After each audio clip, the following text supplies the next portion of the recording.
মঙ্গলবার রাত ৮টা আকস্মিক বিকট শব্দে প্রকম্পিত হয়ে ওঠে রাজধানীর ব্যস্ততম নিউ মার্কেট এলাকা।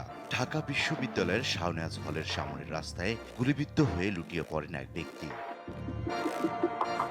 স্থানীয়রা তাকে উদ্ধার করে ঢাকা মেডিকেলে নিলে চিকিৎসকরা মৃত ঘোষণা করেন। পরে জানা যায় নিহত ব্যক্তি আর কেউ নন, এক সময়ের শীর্ষ সন্ত্রাসী খন্দকার নাঈম আহমেদ টিটন। এই ঘটনায় আতঙ্কের সৃষ্টি হয় এলাকা জুড়ে। না, ভয় তো লাগার বিষয়। এটা এমন একটা জায়গার মধ্যে মানুষ রাস্তায় চলাচল করতেছে, এরকম একটা ঘটনা ঘটবে তো এরকম তো কেউ আশা করে না। বুধবার নিউ মার্কেট থানায় অজ্ঞাতনামা ৮-৯ জনকে আসামি করে মামলা করেন টিটনের বড় ভাই খন্দকার সাইদ আক্তার রিপন।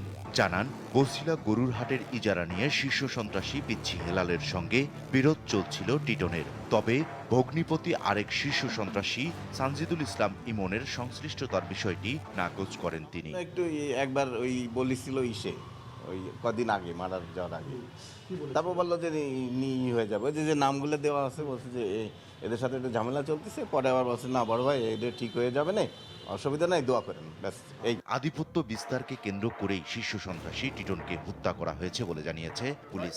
কেউ এখানে সাজাপ্রাপ্ত হলে এবং তার অবস্থান নিশ্চিত হলে আমরা সেই ক্রিমিনালকে ফিরে নিয়ে আসার জন্য আমরা ইন্টারভিউর মাধ্যমে চিঠি দিই। আপনি জানেন অনেকের বিরুদ্ধে ব্যবস্থা নেওয়া হয়েছে এবং আগামীতে যেটা দোষী সাব্যস্ত হবে, যাদের এরকম অপরাধমূলক কাণ্ডকর্মের সঙ্গে জড়িত নিশ্চিত আমরা জানতে পারবো, তাদেরকে আইনি আওতানোর জন্য অবশ্যই ইন্টারপোলের মাধ্যমে আমরা চিঠি দেবো।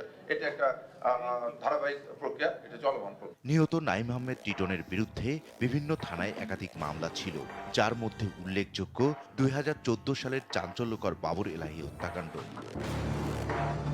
ইকবাল অনিক, দেশ টিভি, ঢাকা।